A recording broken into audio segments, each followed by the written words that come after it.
This week's Parsha is the Parsha of the Tochacha, Parsha Ki-Tavo, where we get lots of verses of curses.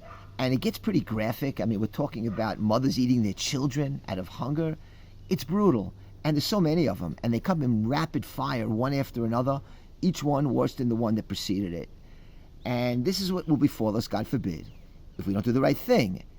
And there's a minhag in every community that when the Baal Koreh gets to that part of the curses, he shifts into high gear and he makes his voice really low and he almost mumbles through the curses, so it's almost inaudible.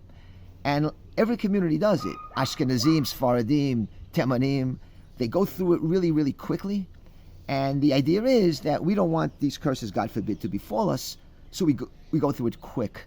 But there's something at play here that's not healthy, and it's that we go through it fast, so we don't want to even think about it.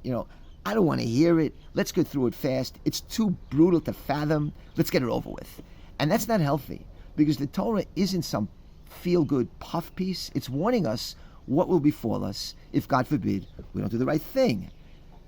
And, there's a slogan in Israel. Everybody says, Yeh Tov, everything's going to be okay. Yeh Tov. Rabbis use it when we're talking about the redemption process. You got to think positive. We're going to be negative. No, think lovely thoughts. And Rabbi Kahana used to say, there's no such thing as Yeh Tov. Nothing's automatic. What do you mean it'll be good? In Na'aseh Tov Yeh Tov. If we do good, then it'll be good. But if we don't do good, it's not going to be good. Isn't that what the Parsha is really saying here? So these songs, Nachshov Tov Yeh Tov, it's a nice idea. But again, the Torah wants to motivate us to take action and get on the right path. And the only way to do that, apparently, is to just give us these curses. So when Rabbi Kahana was walking around being a prophet of doom, warning what could happen, God forbid, if we don't do the right thing, he's really aligning himself to what we see here. It's not always about being positive all the time. The Torah is pretty darn negative in this Parsha here. And just because we go through it fast doesn't mean it's not written. It's there. And there's another reason why we have this disproportionate amount of curses to blessings. We have almost 54 curses listed one after another. And blessings, if you do the right thing, you'll be blessed. We got about 14 blessings, that's it. Why is that? Why this? It's not symmetrical, Be positive. Give us the blessings.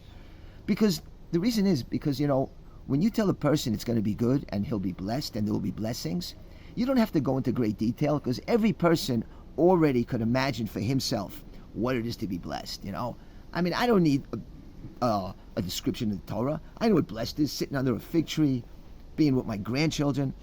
Every Jew knows what it is to be blessed in his mind. He's got it down. But when it comes to curses, it's the very opposite.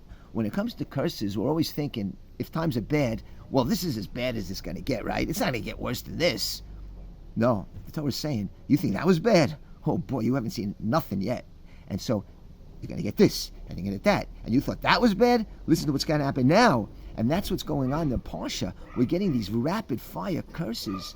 And because the Jew doesn't want to fathom that it can happen. So the rabbi wrote a book called 40 Years. And in that book, he describes the tragedy that can befall us if, God forbid, we don't do the right thing. And the Geula Be'itah, a redemption coming in a slow, painful way, is pretty much aligned to what we see in that Parsha. So we have to realize the hour is critical. So Jew in the exile, get out of there. Don't be an ostrich. There's a lot of anti-Semitism there. Don't be an ostrich. Get your head out of the ground. Jews in Israel, don't be an ostrich because we got a lot of enemies who want to kill us. And if we, God forbid, don't do the right thing, those curses are real. I don't care how fast we say them or we mumble through them. The Torah is not just to feel good, And so let us do the right thing. And B'ezrat Hashem, the blessings that are written will be bestowed upon us. Have a great Shabbat.